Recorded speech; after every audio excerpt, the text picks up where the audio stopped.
The Mountains of Madness by H.P. Lovecraft. Chapter 3. None of us, I imagine, slept very heavily or continuously that morning. Both the excitement of Lake's discovery and the mounting fury of the wind were against such a thing. So savage was the blast even where we were, that we could not help wondering how much worse it was at Lake's camp, directly under the vast unknown peaks that bred and delivered it. McTeague was awake at 10 o'clock and tried to get Lake on the wireless, as agreed, but some electrical condition in the disturbed air to the westward seemed to prevent communication.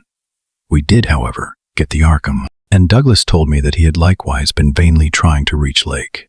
He had not known about the wind, for very little was blowing at McMurdo Sound, despite its persistent rage where we were. Throughout the day we all listened anxiously and tried to get Lake at intervals, but invariably without results. About noon, a positive frenzy of wind stampeded out of the west, causing us to fear for the safety of our camp, but it eventually died down, with only a moderate relapse at 2 p.m. After 3 o'clock, it was very quiet, and we redoubled our efforts to get Lake, reflecting that he had 4 planes, each provided with an excellent shortwave outfit. We could not imagine any ordinary accident capable of crippling all his wireless equipment at once. Nevertheless, the stony silence continued, and when we thought of the delirious force the wind must have had in his locality, we could not help making the most direful conjectures. By 6 o'clock, our fears had become intense and definite, and after a wireless consultation with Douglas and Thorfinson, I resolved to take steps toward investigation. The 5th airplane, which we had left at the McMurdo Sound supply cache with Sherman and 2 sailors, was in good shape and ready for instant use, and it seemed that the very emergency for which it had been saved was now upon us. I got Sherman by wireless and ordered him to join me with the plane and the 2 sailors at the southern base as quickly as possible, the air conditions being apparently highly favorable. We then talked over the personnel of the coming investigation party and decided that we would include all hands together with the sledge and dogs which I had kept with me. Even so great a load would not be too much for one of the huge planes built to our special orders for heavy machinery transportation. At intervals I still tried to reach Lake with a wireless, but all to no purpose. Sherman, with the sailors Gunnarsson and Larson, took off at 7:30 and reported a quiet flight from several points on the wing. They arrived at our base at midnight, and all hands at once discussed the next move. It was risky business sailing over the Antarctic in a single airplane without any line of bases, but no one drew back from what seemed like the plainest necessity. We turned in at 2 o'clock for a brief rest after some preliminary loading of the plane, but were up again in 4 hours to finish the loading and packing. At 7:15 a.m., the 25th of January, we started northwestward under McTeague's pilotage with 10 men, 7 dogs, a sledge, a fuel and food supply, and other items including the plane's wireless outfit. The atmosphere was clear, fairly quiet, and relatively mild in temperature, and we anticipated very little trouble in reaching the latitude and longitude designated by Lake as the site of his camp. Our apprehensions were over what we might find or fail to find. At the end of our journey, for silence continued to answer all calls dispatched to the camp. Every incident of that 4.5-hour flight is burned into my recollection because of its crucial position in my life. It marked my loss, at the age of 54, of all that peace and balance which the normal mind possesses through its accustomed conception of external nature and nature as laws. Thenceforward the 10 of us, but the student Danforth and myself above all others, were to face a hideously amplified world of lurking horrors which nothing can erase from our emotions, and which we would refrain from sharing with mankind in general if we could. The newspapers have printed the bulletins we sent from the moving plane, telling of our non-stop course, our 2 battles with treacherous upper air gales, our glimpse of the broken surface where Lake had sunk his mid-journey shaft 3 days before, and our sight of a group of those strange fluffy snow cylinders noted by Amundsen and Bird as rolling in the wind across the endless leagues of frozen plateau. There came a point, though, when our sensations could not be conveyed in any words the press would understand, and a later point when we had to adopt an actual rule of strict censorship.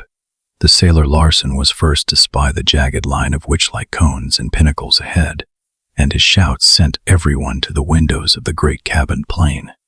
Despite our speed, they were very slow in gaining prominence, Hence we knew that they must be infinitely far off and visible only because of their abnormal height.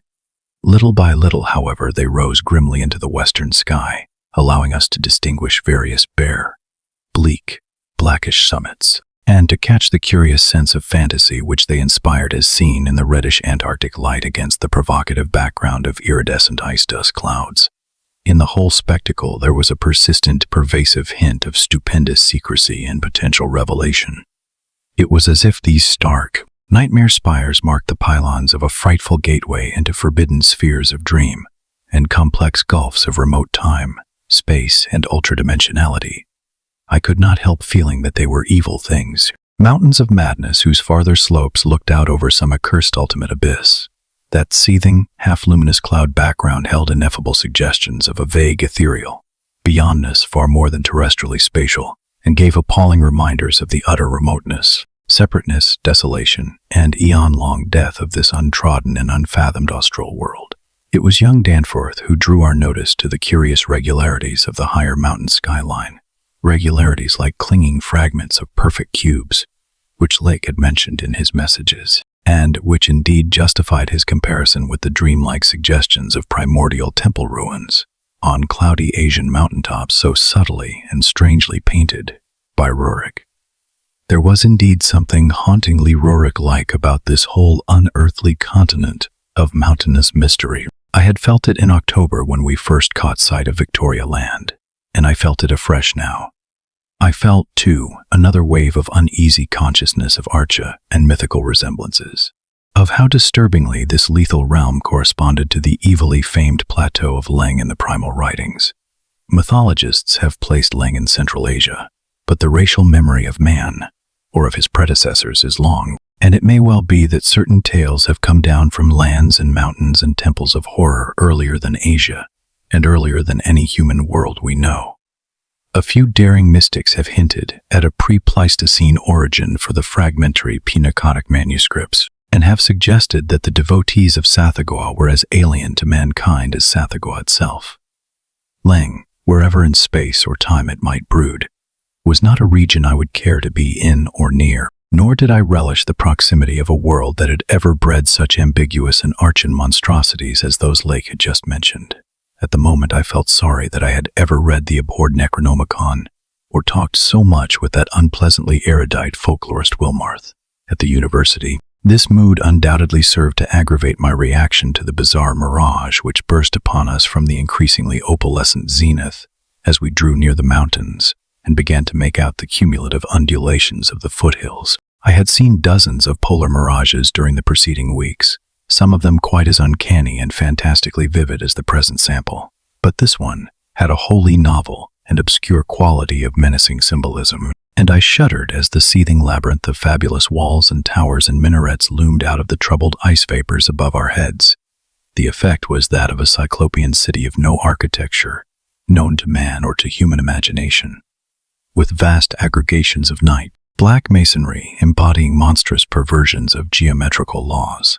There were truncated cones, sometimes terraced or fluted, surmounted by tall cylindrical shafts here and there bulbously enlarged, and often capped with tiers of thinnish scalloped discs, and strange, beetling, table-like constructions, suggesting piles of multitudinous rectangular slabs or circular plates, or five-pointed stars with each one overlapping the one beneath. There were composite cones and pyramids either alone or surmounting cylinders or cubes or flatter truncated cones and pyramids, and occasional needle-like spires in curious clusters of five. All of these febrile structures seemed knit together by tubular bridges crossing from one to the other at various dizzy heights, and the implied scale of the whole was terrifying and oppressive in its sheer giganticism. The general type of mirage was not unlike some of the wilder forms observed and drawn by the Arctic whaler Scoresby in 1820.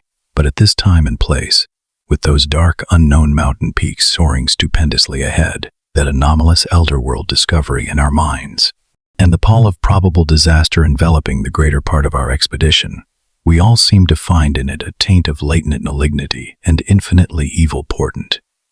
I was glad when the mirage began to break up, though in the process the various nightmare turrets and cones assumed distorted, temporary forms of even vaster hideousness, as the whole illusion dissolved to churning opalescence, We began to look earthward again, and saw that our journey's end was not far off. The unknown mountains ahead rose dizzily up like a fearsome rampart of giants, their curious regularity showing with startling clearness even without a field glass. We were over the lowest foothills now, and could see amidst the snow, ice, and bare patches of their main plateau a couple of darkish spots which we took to be Lake's camp and boring. The higher foothills shot up between 5 and 6 miles away, forming a range almost distinct from the terrifying line of more than Himalayan peaks beyond them. At length Ropes, the student who had relieved McTeague at the controls, began to head downward toward the left-hand dark spot, whose size marked it as the camp. As he did so, McTeague sent out the last uncensored wireless message the world was to receive from our expedition. Everyone, of course, has read the brief and unsatisfying bulletins of the rest of our Antarctic sojourn. Some hours after our landing, we sent a guarded report of the tragedy we found, and reluctantly announced the wiping out of the whole lake party by the frightful wind of the preceding day, or of the night before that. There were 11 known dead. Young Gedney was missing. People pardoned our hazy lack of details through realization of the shock the sad event must have caused us, and believed us when we explained that the mangling action of the wind had rendered all 11 bodies unsuitable for transportation outside. Indeed, I flatter myself that even in the midst of our distress, utter bewilderment, and soul-clutching horror, we scarcely went beyond the truth in any specific instance. The tremendous significance lies in what we dared not tell, what I would not tell now but for the need of warning others off from nameless terrors. It is a fact that the wind had wrought dreadful havoc. Whether all could have lived through it, even without the other thing, is gravely open to doubt. The storm, with its fury of madly driven ice particles, must have been beyond anything our expedition had encountered before. One airplane shelter, all it seems, had been left in a far too flimsy and inadequate state, was nearly pulverized, and the derrick at the distant boring was entirely shaken to pieces. The exposed metal of the grounded planes and drilling machinery was bruised into a high polish, and 2 of the small tents were flattened, despite their snowbanking. Wooden surfaces left out in the blast were pitted and denuded of paint, and all signs of tracks in the snow were completely obliterated. It is also true that we found none of the arch and biological objects in a condition to take outside as a whole. We did gather some minerals from a vast tumbled pile, including several of the greenish soapstone fragments whose odd 5-pointed rounding and faint patterns of group dots caused so many doubtful comparisons, and some fossil bones, among which were the most typical of the curiously injured specimens. None of the dogs survived, their hurriedly built snow enclosure near the camp being almost wholly destroyed. The wind may have done that, though the greater breakage on the side next to the camp, which was not the windward one, suggests an outward leap or break of the frantic beasts themselves. All 3 sledges were gone, and we have tried to explain that the wind may have blown them off into the unknown. The drill and ice melting machinery at the boring were too badly damaged to warrant salvage, so we used them to choke up that subtly disturbing gateway to the past which Lake had blasted. We likewise left at the camp the 2 most shaken up of the planes, since our surviving party had only 4 real pilots: Sherman, Danforth, McTeague, and Ropes in all, with Danforth in a poor nervous shape to navigate. We brought back all the books, scientific equipment, and other incidentals we could find, though much was rather unaccountably blown away. Spare tents and furs were either missing or badly out of condition. It was approximately 4 p.m., after wide plain cruising had forced us to give Gedney up for lost, that we sent our guarded message to the Arkham for relaying, and I think we did well to keep it as calm and non-committal as we succeeded in doing. The most we said about agitation concerned our dogs, whose frantic uneasiness near the biological specimens was to be expected from poor Lake's accounts. We did not mention, I think, their display of the same uneasiness when sniffing around the queer greenish soapstones and certain other objects in the disordered region. Objects including scientific instruments, airplanes, and machinery, both at the camp and at the boring, whose parts had been loosened, moved, or otherwise tampered with by winds that must have harbored singular curiosity and investigativeness. About the 14 biological specimens we were pardonably indefinite. We said that the only ones we discovered were damaged, but that enough was left of them to prove Lake's description, wholly and impressively accurate. It was hard work keeping our personal emotions out of this matter. and we did not mention numbers or say exactly how we had found those which we did find.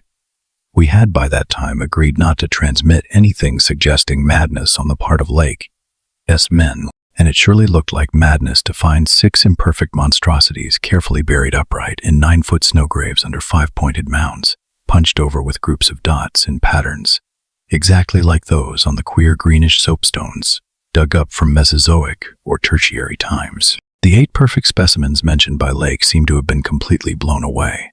We were careful, too, about the public's general peace of mind. Hence Danforth and I said little about that frightful trip over the mountains the next day. It was the fact that only a radically lightened plane could possibly cross a range of such height which mercifully limited that scouting tour to the 2 of us. On our return at 1 a.m., Danforth was close to hysterics, but kept an admirably stiff upper lip. It took no persuasion to make him promise not to show our sketches and the other things we brought away in our pockets, not to say anything more to the others than what we had agreed to relay outside, and to hide our camera films for private development later on, so that part of my present story will be as new to Peabody, McTeague, Ropes, Sherman, and the rest as it will be to that world in general. Indeed, Danforth is closer-mouthed than I, for he saw, or thinks he saw, one thing he will not tell even me. As all know, our report included a tale of a hard ascent, a confirmation of Lake's opinion that the great peaks are of arch and slate, and other very primal crumpled strata unchanged since at least Middle Comanchean time, a conventional comment on the regularity of the clinging cube and rampart formations, a decision that the cave mouths indicate dissolved calcareous veins, a conjecture that certain slopes and passes would permit of the scaling and crossing of the entire range by seasoned mountaineers, and a remark that the mysterious other side holds a lofty and immense superplateau as ancient and unchanging as the mountains themselves, 20,000 feet in elevation, with grotesque rock formations protruding through a thin glacial layer, and with low gradual foothills between the general plateau surface and the sheer precipices of the highest peaks. This body of data is in every respect true so far as it goes, and it completely satisfied the men at the camp. We laid our absence of 16 hours, a longer time than our announced flying, landing, reconnoitering, and rock collecting program called for, to a long mythical spell of adverse wind conditions, and told truly of our landing on the farther foothills. Fortunately, our tale sounded realistic and prosaic enough not to tempt any of the others into emulating our flight. Had any tried to do that, I would have used every ounce of my persuasion to stop them, and I do not know what Danforth would have done. While we were gone, Peabody, Sherman, Ropes, McTeague, and Williamson had worked like beavers over Lake's 2 best planes, fitting them again for use. Despite the altogether unaccountable juggling of their operative mechanism, we decided to load all the planes the next morning and start back for our old base as soon as possible. Even though indirect, that was the safest way to work toward McMurdo Sound. For a straight-line flight across the most utterly unknown stretches of the eon, dead continent would involve many additional hazards. Further exploration was hardly feasible in view of our tragic decimation and the ruin of our drilling machinery. The doubts and horrors around us, which we did not reveal, made us wish only to escape from this austral world of desolation and brooding madness as swiftly as we could. As the public knows, our return to the world was accomplished without further disasters. All planes reached the old base on the evening of the next day, the 27th of January, after a swift, non-stop flight, and on the 28th we made McMurdo Sound in 2 laps, the one pause being very brief and occasioned by a faulty rudder, in the furious wind over the ice shelf after we had cleared the great plateau. In 5 days more, the Arkham and Miskatonic, with all hands and equipment on board, were shaking clear of the thickening field ice and working up Ross Sea, with the mocking mountains of Victoria Land looming westward against a troubled Antarctic sky and twisting the wind, as wails into a wide-ranged musical piping which chilled my soul to the quick. Less than a fortnight later, we left the last hint of polar land behind us and thanked heaven that we were clear of a haunted, accursed realm where life and death, space and time have made black and blasphemous alliances in the unknown epochs, since matter first writhed and swam on the planet's scarce cooled crust. Since our return, we have all constantly worked to discourage Antarctic exploration, and have kept certain doubts and guesses to ourselves with splendid unity and faithfulness. Even young Danforth, with his nervous breakdown, has not flinched or babbled to his doctors. Indeed, As I have said, there is one thing he thinks he alone saw which he will not tell even me, though I think it would help his psychological state if he would consent to do so. It might explain and relieve much, though perhaps the thing was no more than the delusive aftermath of an earlier shock. That is the impression I gather after those rare irresponsible moments when he whispers disjointed things to me, things which he repudiates vehemently as soon as he gets a grip on himself again. It will be hard work deterring others from the Great White South, and some of our efforts may directly harm our cause by drawing inquiring notice. We might have known from the first that human curiosity is undying, and that the results we announced would be enough to spur others ahead on the same age. Long pursuit of the unknown. Lake S. reports of those biological monstrosities had aroused naturalists and paleontologists to the highest pitch, though we were sensible enough not to show the detached parts we had taken from the actual buried specimens, or our photographs of those specimens as they were found. We also refrained from showing the more puzzling of the scarred bones and greenish soapstones, while Danforth and I have closely guarded the pictures we took or drew on the super plateau across the range, and the crumpled things we smoothed, studied in terror, and brought away in our pockets. But now that Starkweather Moore party is organizing, and with a thoroughness far beyond anything our outfit attempted, if not dissuaded, they will get to the innermost nucleus of the Antarctic and melt, and bore till they bring up that which we know may end the world. So I must break through all reticences at last, even about that ultimate nameless thing beyond the mountains of madness.